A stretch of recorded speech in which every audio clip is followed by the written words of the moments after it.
Diddy's latest move? Demanding his sexual assault accuser hand over private medical records. Let that sink in. The man facing assault charges wants to dig through his victim's hospital files. Looking for what exactly? Some old therapy note he can twist. Some medication he can spin. Anything to make this guy look unstable enough to drop the case. That's not a legal strategy. That's a threat. And honestly, the desperation is leaking through every single court document his team files. Now here's the situation. Lil Rodney is a producer suing Diddy for sexual assault, seeking $30 million in damages. Diddy's response? Give me your medical records.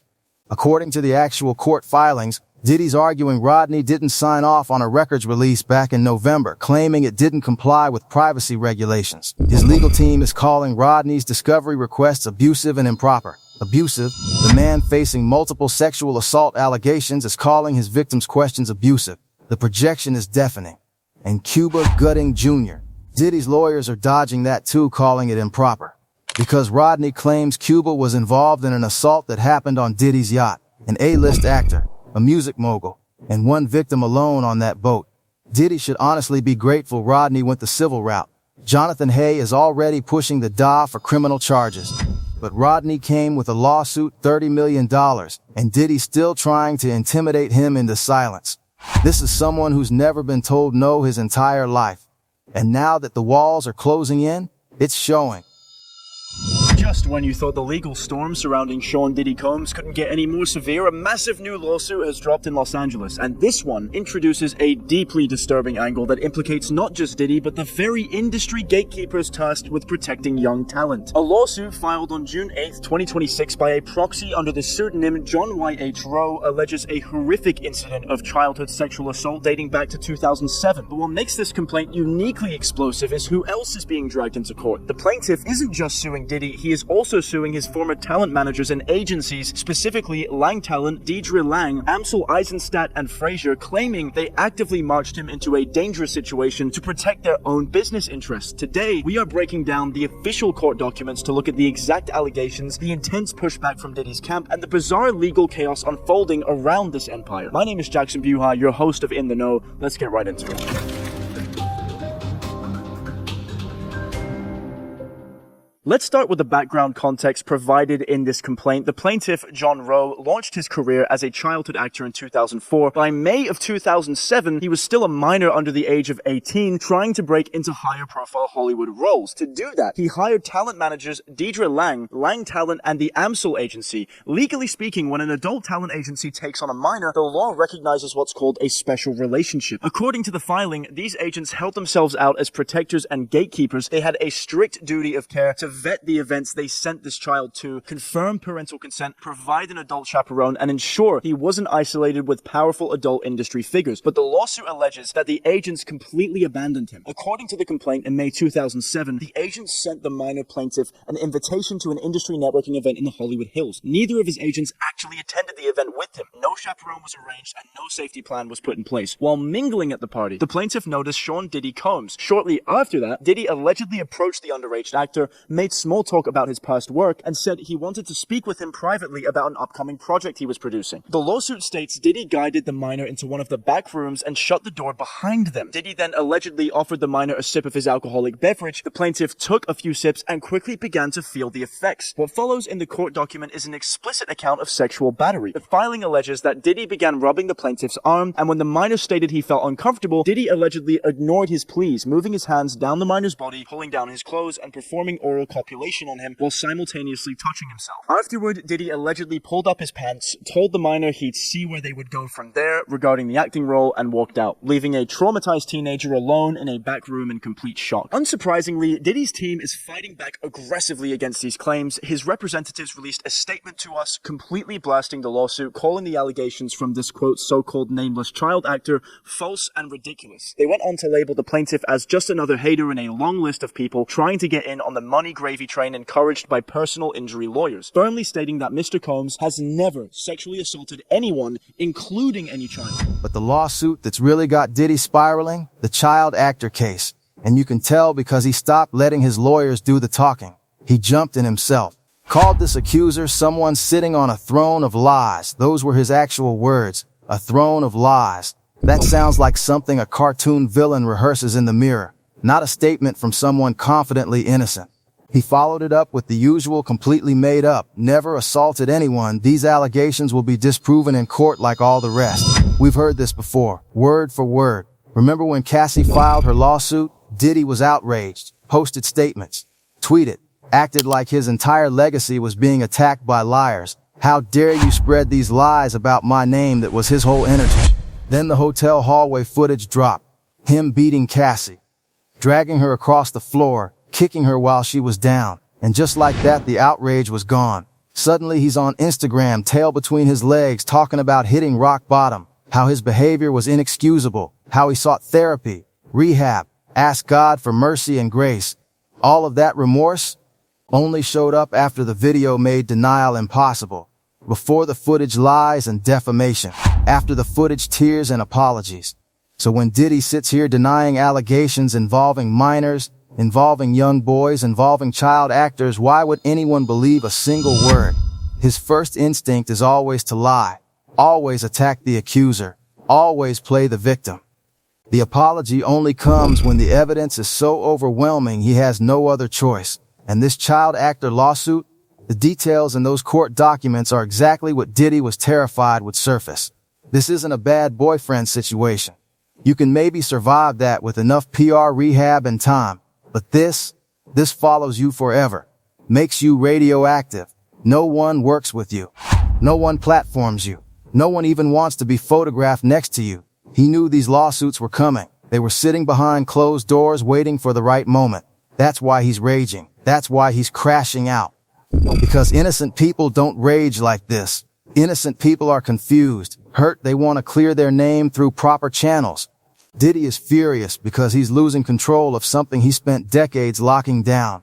LA was his hunting ground, not New York, LA. That's where the industry protected him, where people looked the other way. Miami too. Both cities have that same energy, everyone chasing fame and money too hard to stop and ask questions. The perfect cover for someone like him. And here's what's really telling: the lawyer on the child actor case is the same attorney working with Jonathan Hay. That's not a coincidence. This lawyer has more cases ready, more victims who've been watching, waiting to see if it's finally safe to come forward. Every new filing gives the next person courage. And the DA's office, everyone who enabled this for years, the pressure is building on all of them too. Criminal charges are what Diddy should actually be losing sleep over. Civil lawsuits take money, and sure, $30 million here, another settlement there, that stacks up fast. But criminal charges, those take something else entirely. Criminal charges take your freedom, a cell, no luxury, no entourage, no control, just four walls and a number. That's the clock ticking right now, and Diddy hears every second of it. And here's a layer people forget about. This man once tried to sue NBC, took on a major network, and lost publicly. Embarrassingly, Diddy has been playing defense for years, trying to silence people, trying to control every narrative, and it keeps failing. Every patch he puts on this empire just makes the holes wider. Then there's Kim Porter.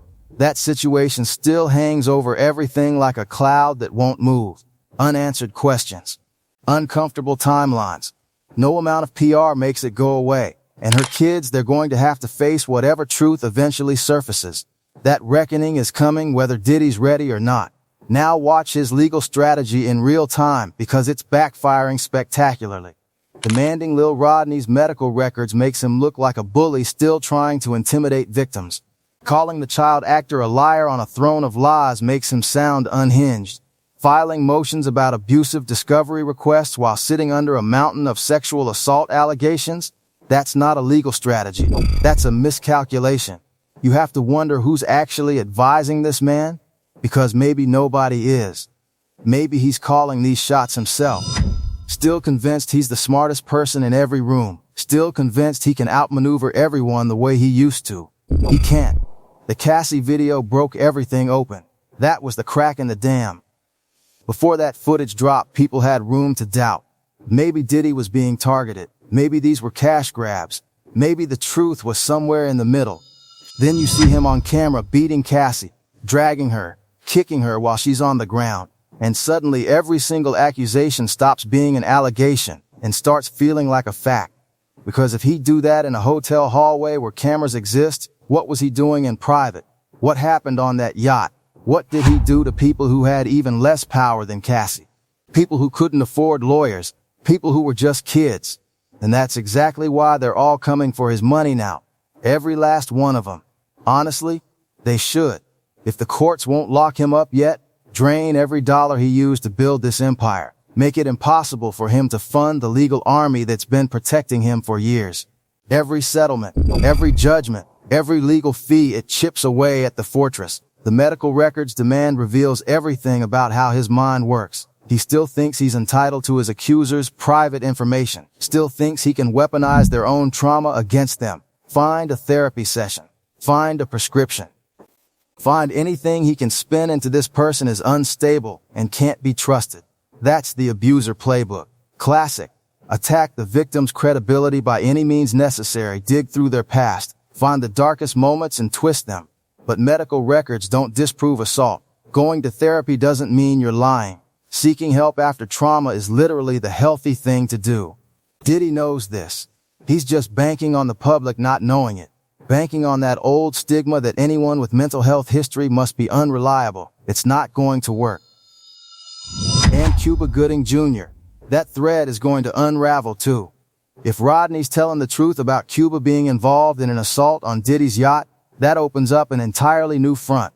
Cuba's already got his own legal history, his own accusations, two powerful men, one victim, a yacht in the middle of nowhere. That kind of detail doesn't come from imagination.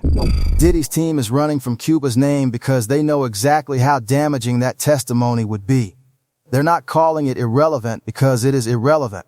They're calling it irrelevant because it's the opposite. That statement thrown of lies wasn't a rebuttal. There were no specific denials, no point-by-point breakdown. Just this weird theatrical phrase from a man who's clearly panicking because he knows this one hits different. This isn't a messy relationship allegation. This isn't a bad business deal.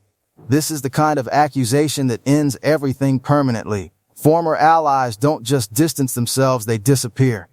Nobody wants to be the last person still defending someone accused of what Diddy's being accused of now. And more lawsuits are coming. The same lawyer on the child actor case has other clients waiting in the shadows, watching, seeing if it's finally safe to come forward.